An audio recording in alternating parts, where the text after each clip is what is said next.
December 19th, 1944, 3:20 in the morning. The Ardennes Forest, near Malmedy, Belgium. The world is locked in a deep freeze, the air so cold it feels like shattered glass in the lungs. But the ground is alive. It speaks before the air does. Sergeant David Kowalsski of the 291st Engineer Combat Battalion lies flat on his stomach, his cheek pressed against the ice-crusted earth. He is listening to the tremors of a nightmare approaching from the northeast. He counts the rhythmic thumping, the heavy, metallic heartbeat of the German war machine. It is a vibration that travels through the bedrock, up through his ribs, and settles in the pit of his stomach. Tracks, heavy tracks. Multiple vehicles grinding their way down the sunken farm road, exactly as he had calculated they would. Kowalski begins to crawl backward, moving with the agonizing slowness of a glacier. Every movement is calculated to avoid disturbing the thin, pristine layer of fresh snow that hides his lethal handiwork. 50 yards of steel bridge cable, salvaged from the wreckage of a Bailey bridge 3 kilometers back, lies buried under 4 inches of Belgian soil that is frozen harder than concrete. This cable runs from his concealed position, snaking invisibly through the dark, leading to a cluster of captured German telemines, positioned with surgical precision along the narrow passage of the sunken road. This is not standard military demolition. This is not in the manual. This is improvisation born of pure desperation and a lifetime of mechanical intuition. The cable, originally designed to hold up 30-ton bridge sections, has been repurposed into a remote detonation trigger. A mechanism Kowalski assembled from salvaged truck parts, rusted door springs, and electrical components scavenged from the charred skeleton of a farmhouse at 0327. The darkness breaks. The first shape emerges from the pre-dawn gloom. It is a panther, Osvi, from the 2nd SS Panzer Division, a predator made of steel. Kowalski can barely make out the silhouette, but the sound is unmistakable, the low, guttural growl of the Maybach engine and the terrifying metallic clatter of tracks chewing up the frozen mud. Behind it, spaced at strict tactical intervals, come at least 3 more armored giants. Kowalski's hands, wrapped in wool gloves, grip the detonation mechanism he'd built. It is a simple lever system, almost primitive in its design, but brutally functional. The physics are simple. Pull the lever, release the tension on the buried bridge cable, and the cable pulls the firing pins from modified grenades buried alongside the mines. It initiates a chain reaction that will detonate. Approximately 200 pounds of high explosives directly beneath the lead tank. The mathematics of the kill are cold and absolute. A Panther's belly armor is only 16 millimeters thick. Achilles' heel. The telemines, each packed with 11 pounds of TNT, will create an upward blast of such ferocity that the tank's armor will not just fail. It will disintegrate. If Kowalski's geometry is correct, if his angles are true, the lead Panther will die instantly. The following tanks, blocked by the burning carcass in the narrow, sunken road, will be trapped. The Panther's front glacis plate crosses the invisible line Kowalski had marked with stones hours ago. He stops breathing. He pulls the lever. For a heartbeat, nothing happens. The bridge cable, buried 4 inches deep and frozen into the earth, resists. It fights him. 3 seconds pass 3 seconds that stretch out into an eternity, long enough to question every decision that led him to this frozen hole. Then the cable breaks free from the ice with a dull thud. The sudden release of tension snaps the firing pins. The explosions do not come all at once. They cascade. It is a ripple of thunder. The lead panther, a 40-foot beast of war, is lifted 3 feet into the air as if slapped by the hand of a furious god. The force of multiple mine detonations concentrates directly beneath the hull. The belly armor shreds like wet paper. Fuel tanks rupture instantly. Ammunition cooks off.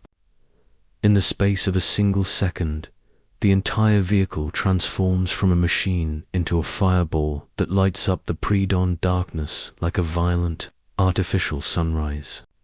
The following tanks are 2nd Panther and 2 Panzer Islam on their brakes. The tracks screech. They halt immediately. There is nowhere to go.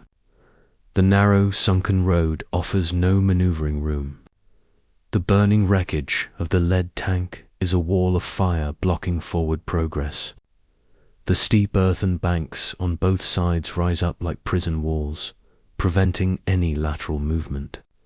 The German column is trapped, pinned in the chute exactly as Kowalski had planned, but the trap is not yet sprung completely. Kowalski isn't finished. He has positioned a second cable system targeting the rear of the column. As the German crews, panicked and confused, begin to crack their hatches and dismount to assess the inferno ahead, Kowalski triggers the second detonation. The earth erupts again. More mines detonate beneath the rearmost Panzer IV, shattering its tracks and blowing out its suspension. It is immobilized completely. The German column is now bracketed blocked in the front, blocked in the rear, trapped in a narrow passage of death. They are a target too valuable to abandon. Kowalski reaches for his flare gun and fires a single green star into the black sky. It is the prearranged signal. Within 90 seconds, the sky tears open. American artillery, pre-registered on this exact grid coordinate, begins to fall. The barrage is relentless. It continues for 12 minutes, churning the sunken road into a chaotic killing zone of shrapnel and fire that the German tank crews cannot escape. When dawn finally breaks at 0715, the smoke clears to reveal a graveyard of armor. 5 German vehicles lay destroyed or disabled in that narrow Belgian road. The lead Panther is a hollowed-out wreck, utterly destroyed by the mine blasts. The 2nd Panther, damaged by artillery, sits abandoned. 2 Panzer IVs are dead, iron 1 destroyed by mines, 1 immobilized by artillery hits. A Stoogie 3 assault gun, caught in the barrage, burns quietly, its ammunition still popping and cooking off in the heat. 5 tanks, destroyed, through a technique that shouldn't have worked. According to every conventional military engineering manual, this was impossible. Bridge cable is for building bridges, not for demolition triggers. The remote detonation system was built from garbage. The entire setup violated a dozen safety regulations and technical doctrines. But it had worked with devastating efficiency, achieving results that conventional mining operations could never match. This was kill number 1 through 5 of what would become 7 confirmed German armored vehicle destructions over the next 5 days. A combat engineer, using skills learned in his father's Pittsburgh machine shop, combined with desperate innovation, was about to demonstrate that sometimes the most effective weapons emerge not from military procurement or factories, but from individual ingenuity applied to the most desperate of circumstances. The journey to this frozen Belgian road began 24 years earlier, in the smoke and steel of Pittsburgh, Pennsylvania. David Kowalsski was born in 1922, Polish. Immigrant parents who operated a small machine shop in the city's grimy industrial district. His father, Stanislaw Kowalski, had come from Krakow in 1912, bringing with him old-world metalwork skills and a mechanical aptitude that found a hungry home in Pittsburgh's booming steel industry. Growing up in Depression-era Pittsburgh meant you understood machinery before you understood English. By age 10, David could operate the shop's lathe, standing on a crate to reach the controls. By 14, he was helping his father with precision welding, learning how heat changes the temper of steel. By 18, he could look at a broken engine and diagnose the problem by sound alone, solving mechanical riddles that stumped trained machinists. This was not book learning. This was an intuitive understanding of mechanics, stress, tension, and materials that seeped into his bones. It was a knowledge that would prove more valuable than any military training he would later receive. Kowalski enlisted in the Army Corps of Engineers in March 1942. Shortly after his 22nd birthday, his mechanical background and high school diploma made him the ideal candidate for combat engineer training. The Army needed men who could build bridges, clear obstacles, lay minefields, and conduct demolitions under fire. They needed men who didn't flinch when the world was exploding. Kowalski possessed the technical foundation and, equally important, the calm, almost icy temperament required for working with high explosives. Basic engineer training at Fort Beaver, Virginia, provided his formal education. He learned military engineering principles, bridge construction, mine warfare, demolitions, obstacle clearing, and field fortifications. Kowalski excelled in all areas, but he was the nightmare of his drill sergeants because he showed a particular aptitude for improvisation. While other trainees followed the textbook procedures by rote, Kowalski questioned why specific approaches were mandatory. He asked if alternatives might work better. He looked at a problem and saw 3 solutions where the manual saw 1. This tendency to question doctrine concerned some instructors, but it impressed the ones who knew what real war looked like. Captain Robert Mitchell, commanding the Advanced Demolitions Course, recognized Kowalski's potential in a March 1943 evaluation. Mitchell wrote, "Private Kowalski demonstrates exceptional mechanical aptitude and creative problem-solving ability. He understands principles rather than just procedures, enabling him to adapt techniques to circumstances rather than rigidly following doctrine. Recommend advanced training and potential NCO track." Kowalski shipped overseas in August 1943. He was assigned to the 291st Engineer Combat Battalion, supporting the 1st Infantry Division. The unit cut its teeth in the invasion of Sicily, then the brutal slog of the Italian campaign, before transferring to England to prepare for the big show, D-Day. Throughout this period, Kowalski developed a reputation. He was the guy you went to when things were broken. He was the soldier who could fix anything, build anything, or blow up anything, provided you gave him enough time and a pile of scrap materials. But the Normandy invasion on June 6, 1944, provided Kowalski's introduction to the challenge that would define his war. German armor, specifically the Tiger and Panther tanks that dominated the fighting in the Bocage country. American anti-tank weapons often proved woefully inadequate against the frontal armor of these German cats. Bazooka teams could achieve kills, but they had to get terrifyingly close, often taking heavy casualties. Tank destroyers were effective, but had thin armor and were vulnerable. Artillery could disable tanks, but it required a massive expenditure of ammunition and luck. Engineers, meanwhile, possessed the demolition expertise and the access to high explosives, but they lacked an effective method for employing them against moving armor. Traditional mining worked only if the enemy obliged you by driving directly over a prepared position. Direct assault demolitions, running up to a tank with a satchel charge required suicidal courage and rarely succeeded.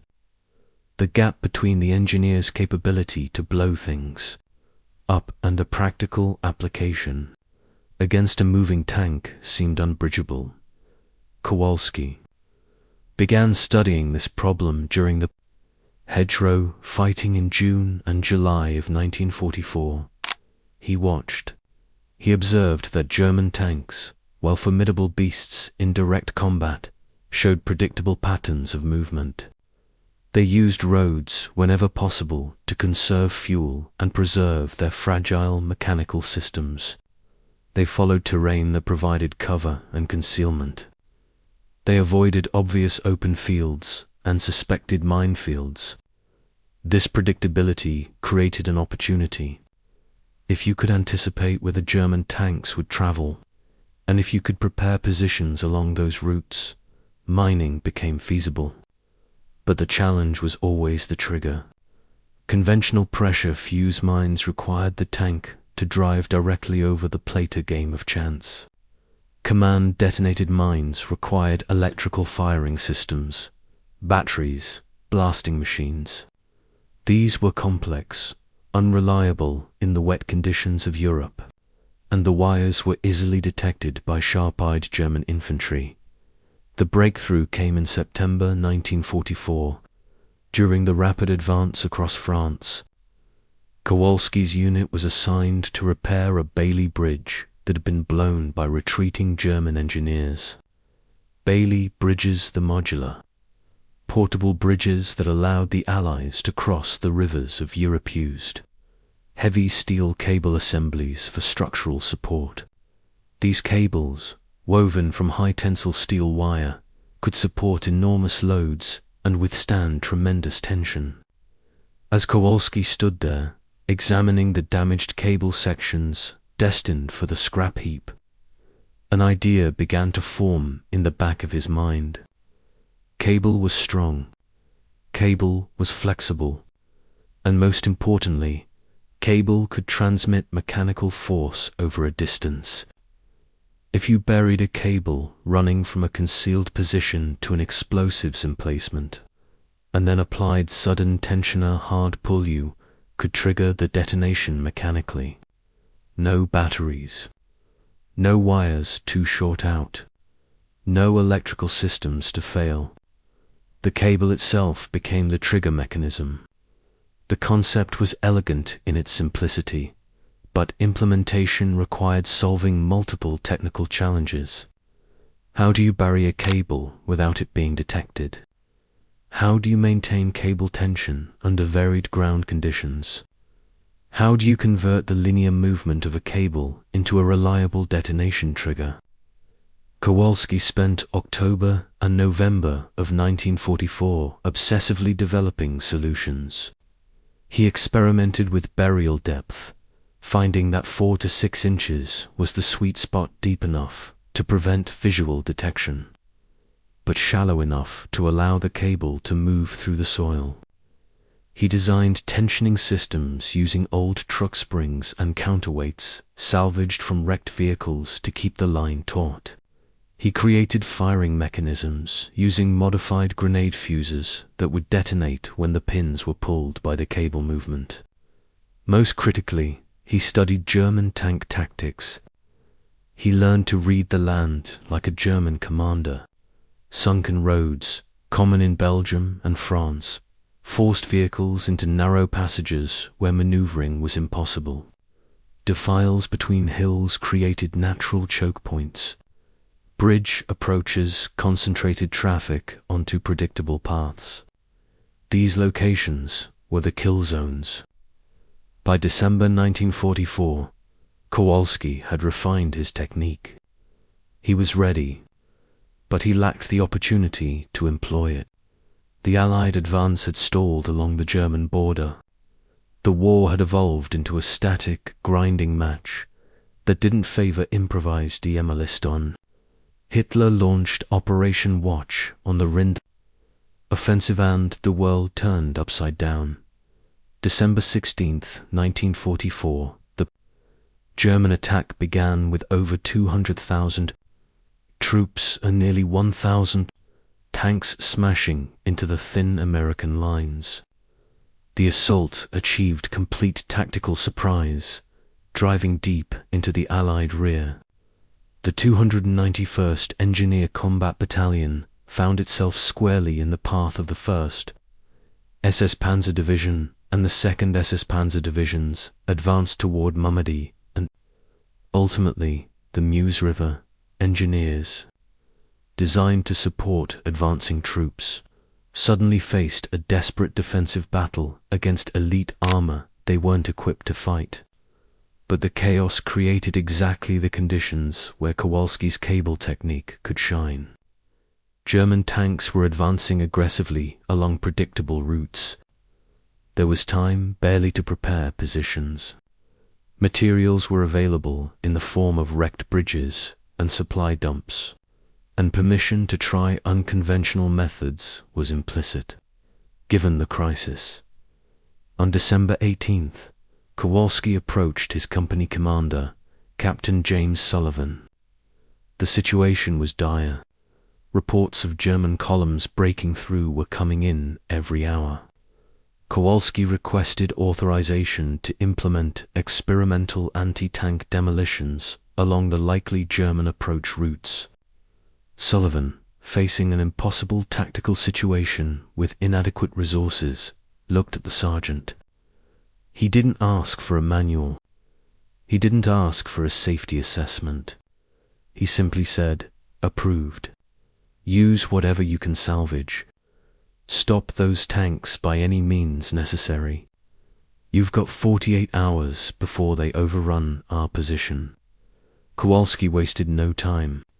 He recruited 4 volunteers: Corporal Mike Chen, Private First Class Tommy O'Brien, Private Joe Martinez, and Private Bill Henderson.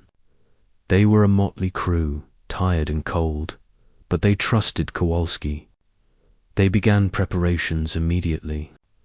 They salvaged 120 yards of bridge cable from a destroyed span nearby.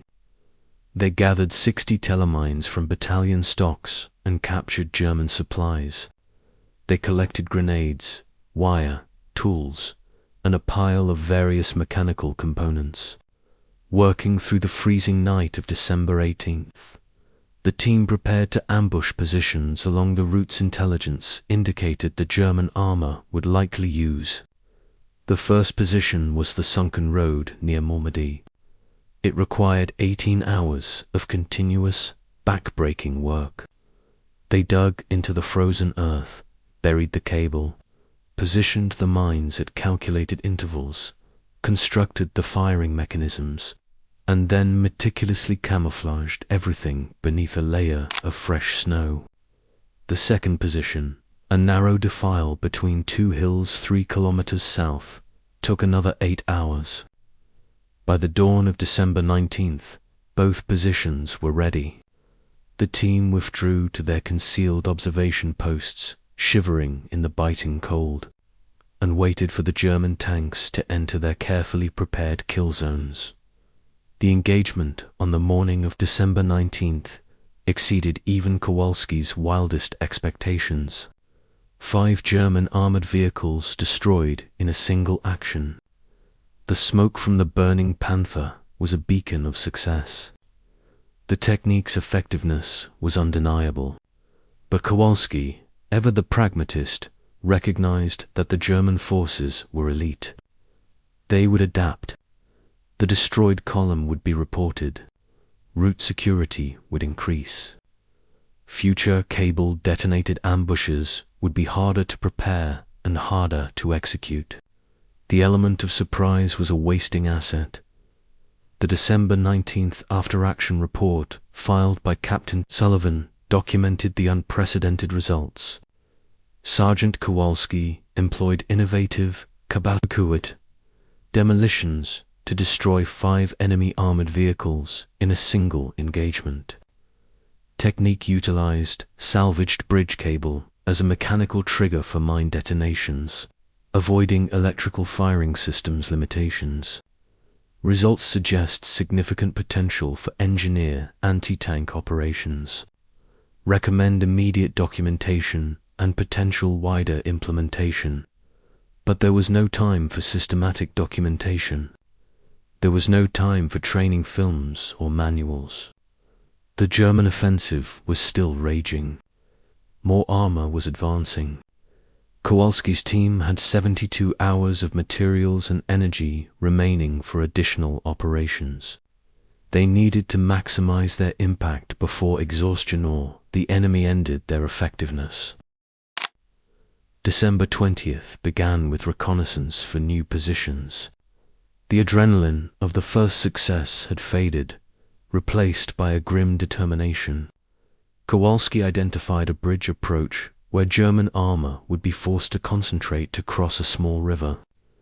The bridge itself was damaged but repairable, and intelligence reports indicated that German pioneer units were preparing to restore it for heavy tank passage. If Kowalski could position cable-detonated mines near the bridge, the approaching tanks would be channeled directly into a bottleneck. Working through the afternoon and evening of December 20th, the team prepared the bridge ambush. The cold was relentless. Their fingers were numb, fumbling with icy metal and explosives. They positioned 20 telemines along both approaches, connecting them by 40 yards of buried cable to a concealed firing position on a hillside 300 yards distant. The cable ran underground, invisible under the snow. Connecting to a firing mechanism Kowalski had improved based on the lessons learned from the previous day. 5:40 hours. December 21st. The sound of engines again. This time, it was a column of 3 Panzer IVs from the 9th SS Panzer Division approaching the bridge. They were advancing cautiously. The lead tank commander was standing high in his hatch, scanning the road ahead with binoculars. He was looking for telltale signs of mines-disturbed earth, tripwires, the glint of metal. But he was looking for the wrong things. He was looking for conventional warfare. He wasn't looking for a buried cable that transmitted no electrical signature, no magnetic anomaly. German infantry screened the armor, probing the snow with bayonets, searching for obstacles. But they missed the cable buried deep in the frozen mud. At 0612, the lead Panzer IV reached the bridge approach. Kowalski watched through his own binoculars, his breath fogging the lenses. He waited. Discipline was key. If he blew the lead tank too early, the others might escape. He waited for the second tank to enter the kill zone, to commit fully to the narrow approach. He needed to maximize the casualties. At 0617, with 2 tanks fully committed and the third following close behind, Kowalski grabbed the lever. He pulled. The bridge approach erupted. It was a volcanic release of energy. Multiple telemines detonated beneath and beside the lead to pan. The ground heaved. The lead tank's tracks were sheared off instantly, wrapping around the drive sprockets like broken ribbons. It slammed into the earth, immobilized. The second tank took a direct hit beneath its hull. The blast penetrated the thinner floor armor, igniting the ammunition stowage. The resulting explosion was catastrophic, violent, thundering crack that echoed off the hills. The turret of the 2nd Panzer separated from the hull, flying 30 feet into the air before crashing down into the river below with a massive splash. The 3rd Panzer IV, seeing the destruction ahead, attempted to reverse. The driver slammed the gears, the engine screaming in protest. But the narrow approach and the wreckage of the following vehicles prevented a rapid withdrawal. Kowalski fired his flare. Green light over the snow. American artillery, again pre-registered and waiting for the signal, began falling within 90 seconds. The sky shrieked.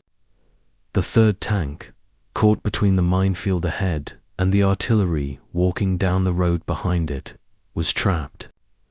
A near miss from a 105mm shell destroyed its tracks. leaving it dead in the water.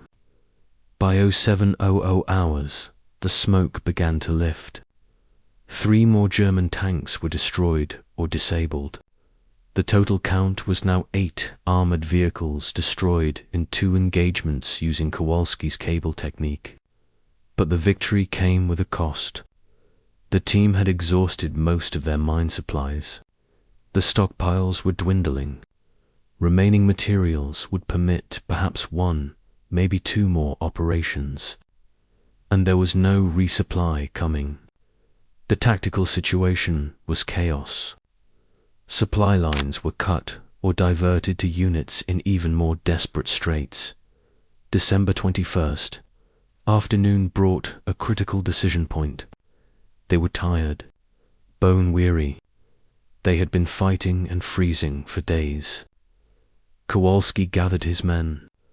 They huddled in a small dugout, warming their hands over a tiny stove.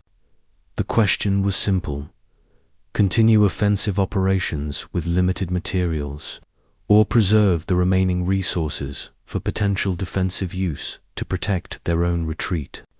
Kowalski argued for one final ambush. The German offensive was beginning to stall. He could feel it. The momentum was shifting. American reinforcements were arriving. Patton was turning the Third Army north. One more successful engagement, one more delay imposed on the enemy, might contribute to the tipping point where the German advance collapsed entirely. Captain Sullivan approved the final operation, but he imposed strict conditions. They were limited to materials on hand. No resupply, maximum 48 hours preparation time, and a withdrawal plan was mandatory. "Don't get captured," Sullivan had said, his face grey with fatigue. Success is destroying tanks, not dying for them. These grim conditions reflected the battlefield reality. The fighting in the Ardennes had devolved into desperate close-quarters combat. Engineers were functioning as infantry. Casualties were mounting. Kowalski's team was running on fumes, having worked nearly continuously for 72 hours. But the opportunity to inflict additional damage on the German armor justified the risk. They loaded their gear one last time. December 22nd and 23rd were spent preparing the final ambush. Kowalski selected a location where German retreat routes would likely channel withdrawing armor. Intelligence indicated that German forces were beginning fallback movements as American counterattacks intensified. Withdrawing tanks, potentially damaged or low on fuel, would be vulnerable. The position was a narrow valley with steep, wooded sides, essentially a natural funnel. It was a death trap waiting to be armed. Kowalski's team positioned their remaining mines approximately 30 teller, mines, and various improvised explosives along the valley floor. They installed 2 cable systems this time, one targeting the valley entrance and one targeting the exit. This would allow them to bracket any column that entered, sealing them in from both ends. December 24th, Christmas Eve, 0900 hours. The morning was grey and somber. Snow flurries danced in the air. Then the sound. A withdrawing German column appeared. It was a mixed bag of armor, desperate and battered. A Tiger I, the heavy tank that every American soldier feared, led the way, followed by 2 Panthers and several lighter vehicles. The column was moving rapidly, engines straining. This wasn't an attack. It was a retreat. They were running. The German infantry security was minimal, almost non-existent, indicating their desperation or exhaustion. They just wanted to get out. Kowalski waited. He watched the Tiger rumble past the first trigger point. He let the Panthers follow. He waited until the entire column had entered the valley floor. He needed them all. At the precise moment, he triggered the entrance cable.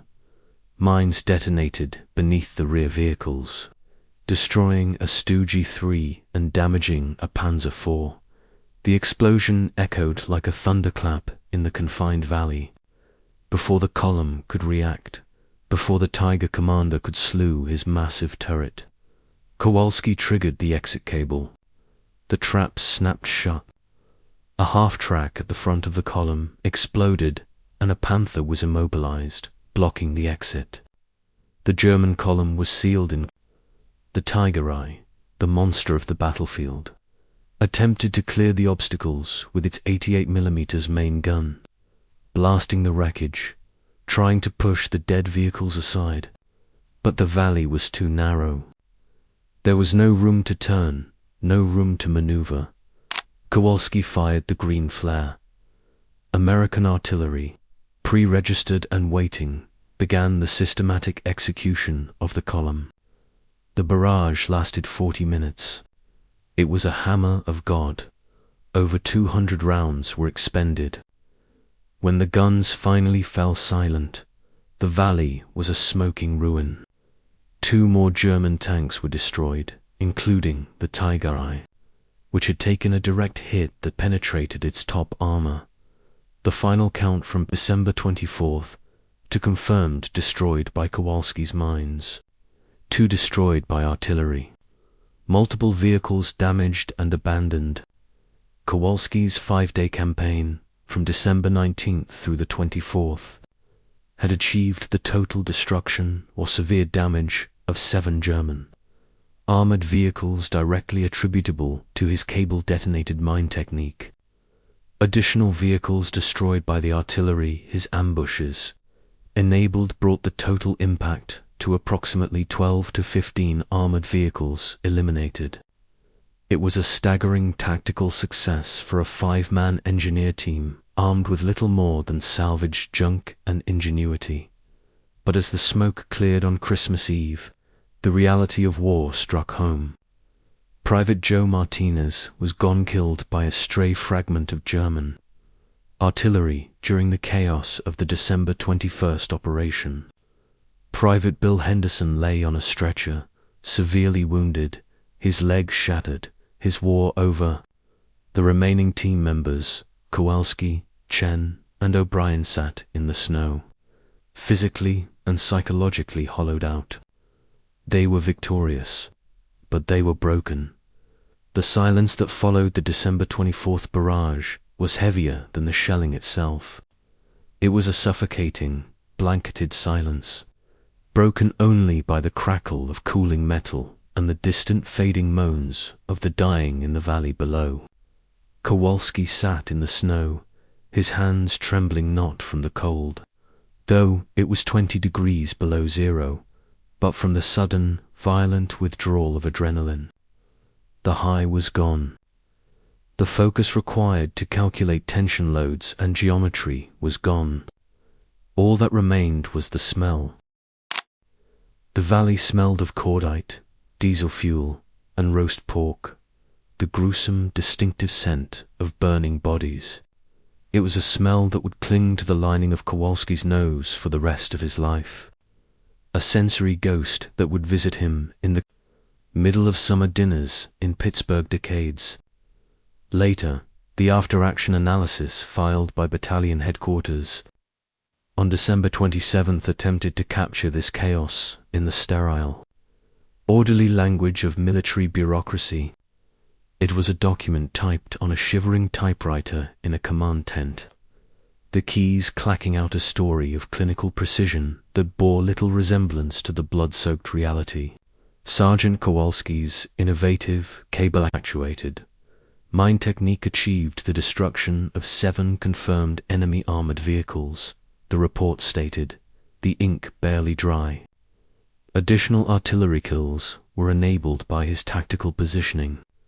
The technique demonstrated superior reliability compared to electrical firing systems, greater range than direct assault demolitions, and significant psychological impact through unpredictability.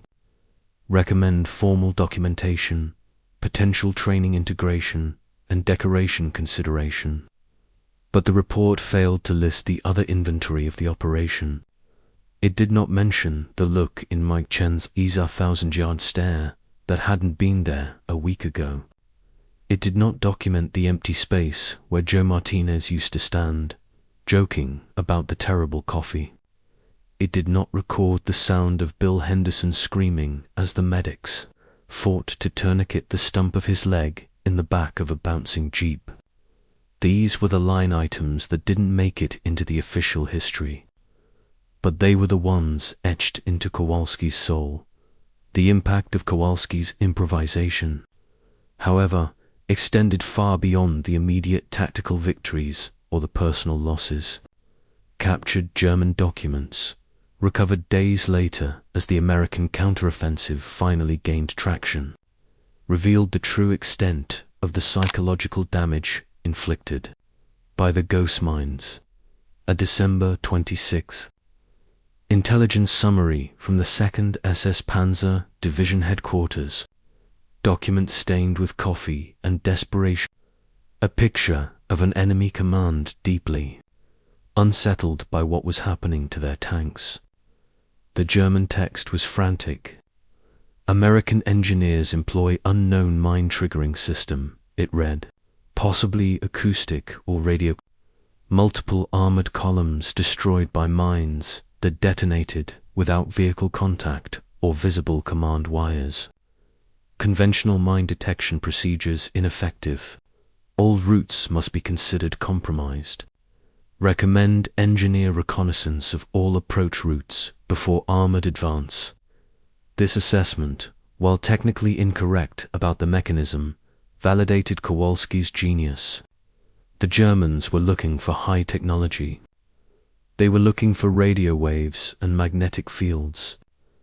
They couldn't conceive that the weapon destroying their superior armor was nothing more than high-tension steel cable and the laws of physics applied by a machinist's son. The result was paranoia. The German advance, already critically low on fuel and time, began to stutter.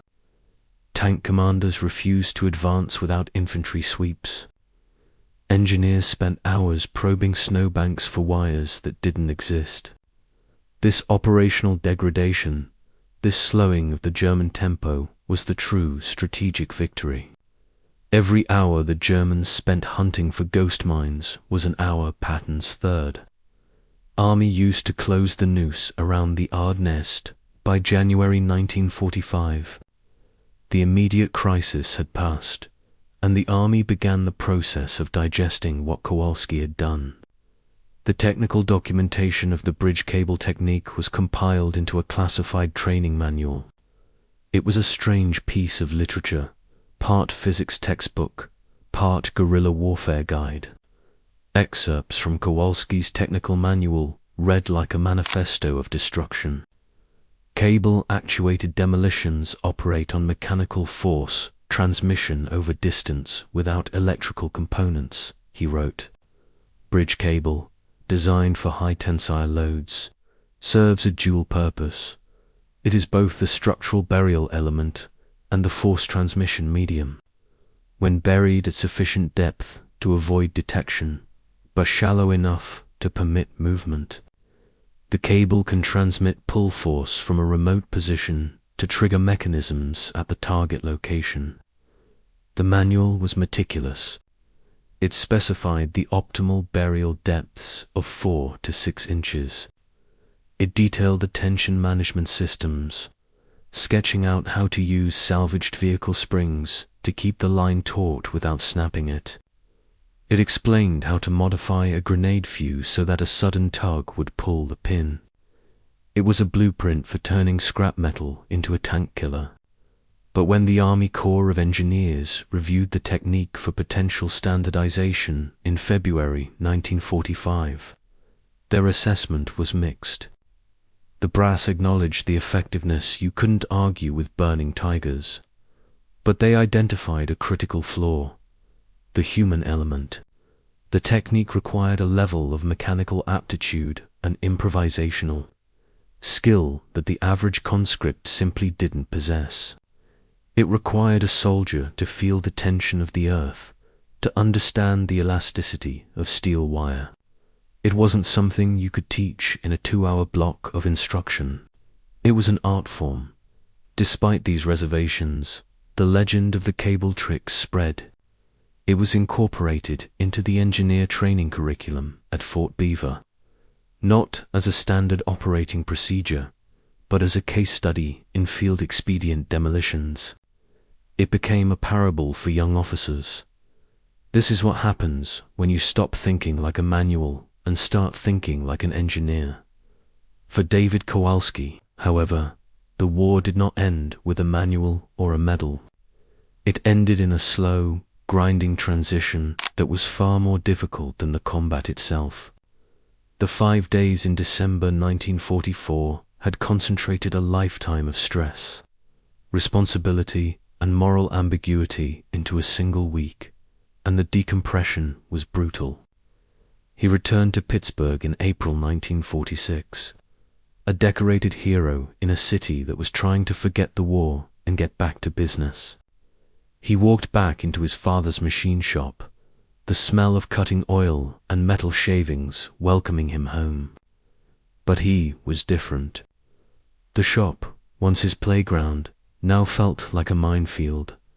Readjustment was a silent struggle. Kowalski found that the noise of the city, the clang of streetcars, the sudden drop of a steel beam at a construction site sent his heart racing. He experienced nightmares that were specific and recurring. In them, he was back in the snow, pulling the lever, but the cable would snap. The tension would fail. The German tanks would keep coming, grinding over him, their tracks crushing the breath from his lungs. Or worse, the mines would detonate too early, killing Mike Chen or Tommy O'Brien. He would wake up sweating, his hands gripping the bedsheets with the same white-knuckled intensity he had used on the detonation lever. He avoided discussing the war. When customers at the shop or neighbors asked him what he did over there, he would offer a vague, tight-lipped smile. "I was an engineer," he would say. "Built some bridges, blew some up." He never mentioned the tanks. He never mentioned the cable. The bronze star with the V device for valor, awarded for his actions in the Ardennes, sat in a velvet box in the back of a sock drawer, unseen and unspoken of.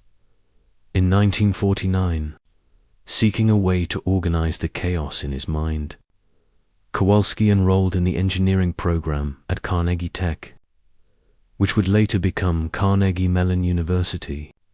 He used his GI Bill benefits, sitting in lecture halls filled with other veterans, men who all carried their own invisible burdens.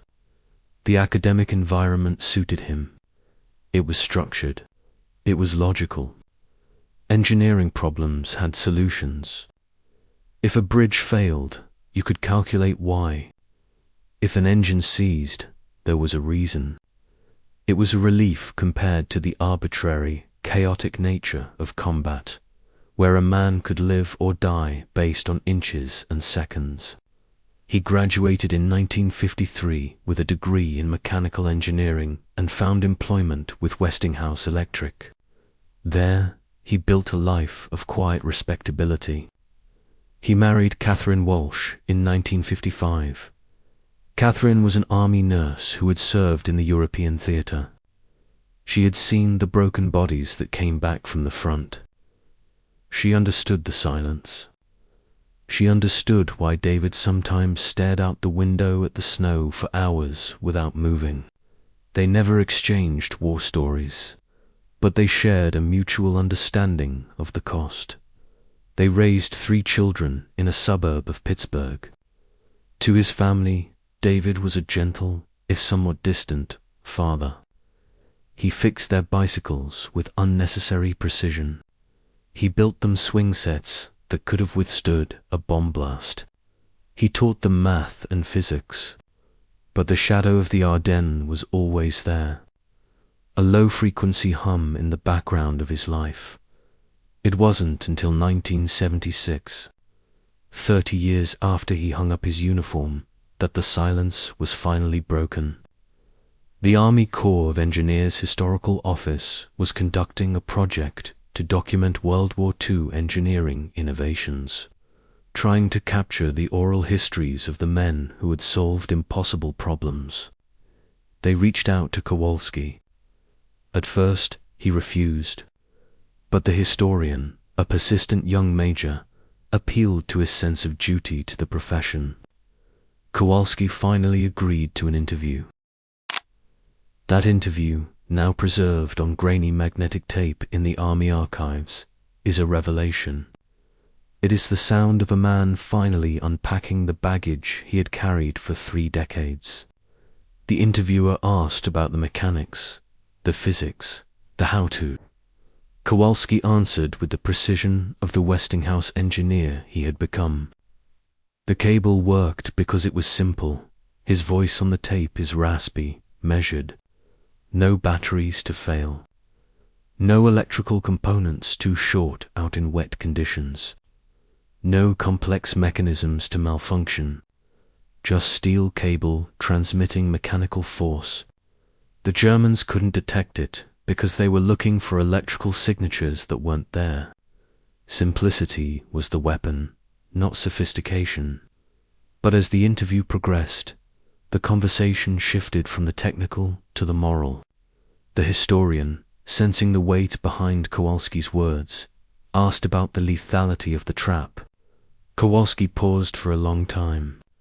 The tape records the sound of a lighter clicking, the inhale of a cigarette, and then the exhale of smoke.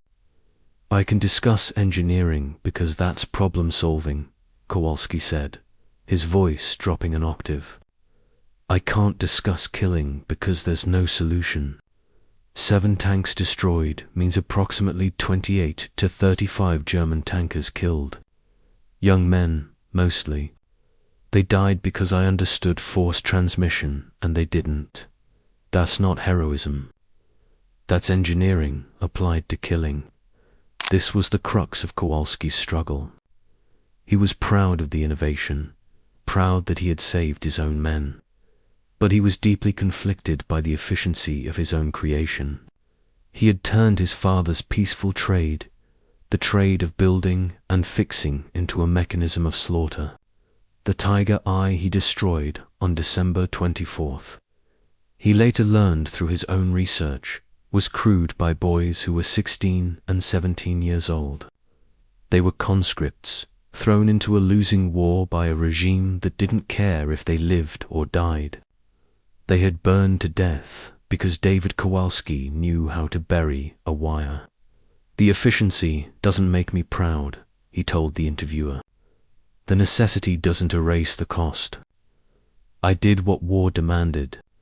I've carried what it cost ever since." Despite his personal reservations, the technical legacy of Kowalski's innovation quietly endured.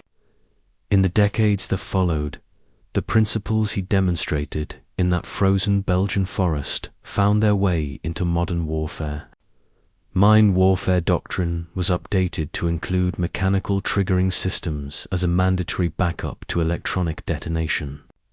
Special operations forces, operating in jungles and deserts where batteries fail and electronics corrode, still use cable pull triggers for ambushes. The Marine Corps Mountain Warfare Training Center teaches expedient demolitions, including cable-actuated triggers, as part of their survival curriculum. Students today learn Kowalski's technique not necessarily to replicate it exactly, but to understand the mindset that a soldier must be able to adapt, to look at a pile of trash and see a weapon. The lesson is that engineering ingenuity can substitute for missing equipment. David Kowalski died in 2004 at the age of 84. He passed away in his sleep in the home he had paid for with his Westinghouse salary. His obituary in the Pittsburgh Post-Gazette was modest. It mentioned his army service and his Bronze Star, but it focused largely on his career and his family, his 4 children, his 9 grandchildren. To the neighbors, he was just the nice old man who could fix anything. The funeral was held on a crisp autumn day. A local veterans organization provided military honors. The sharp crack of the rifle salute echoed across the cemetery, startling the birds from the trees. As the flag was folded into a tight, perfect triangle and presented to his weeping widow, his grandchildren watched in confusion. They knew him as the grandfather who snuck them candy and helped with their science fair projects. They had no idea that he was a warrior who had stopped a Panzer Division in its tracks. It was only after the funeral, when the family began the heartbreaking task of sorting through his personal effects, that the full weight of his burden was revealed.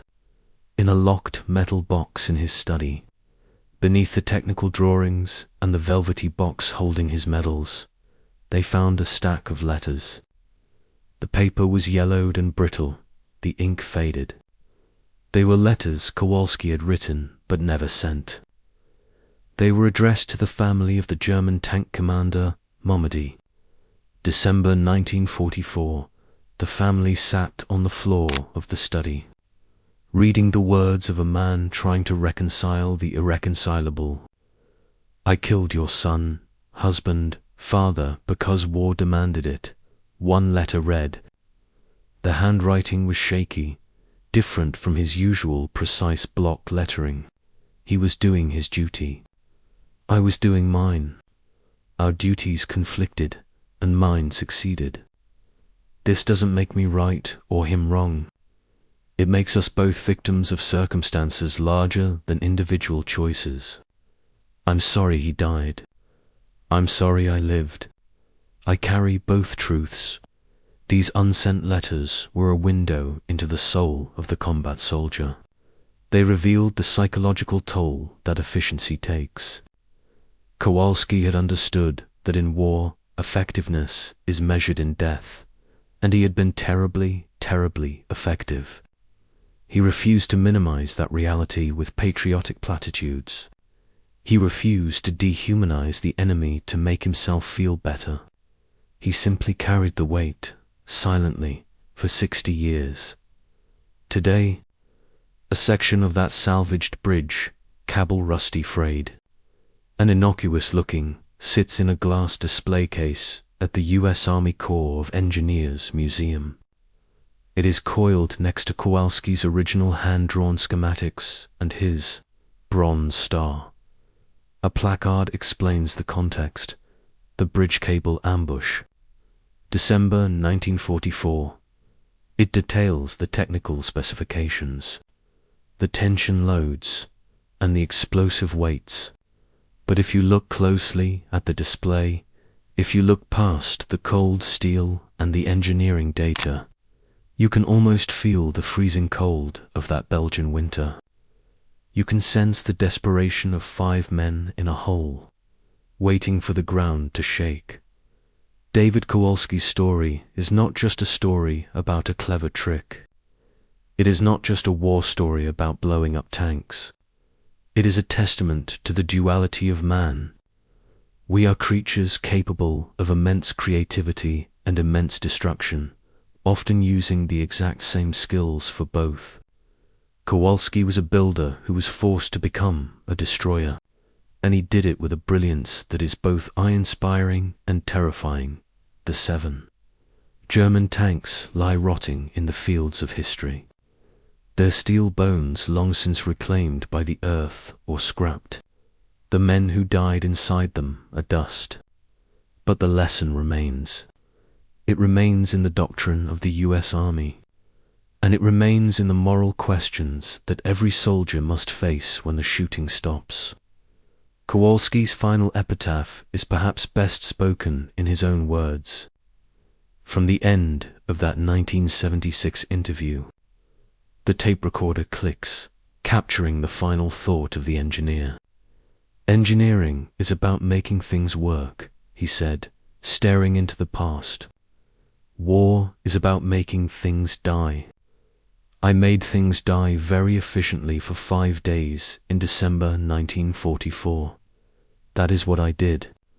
but it is not who I was. Technical triumph and human burden, forever linked, forever carried. The wire that held the bridge was the same wire that cut the thread of life. And in the middle of it all stood a machinist from Pittsburgh, pulling the lever, wishing he was building something instead.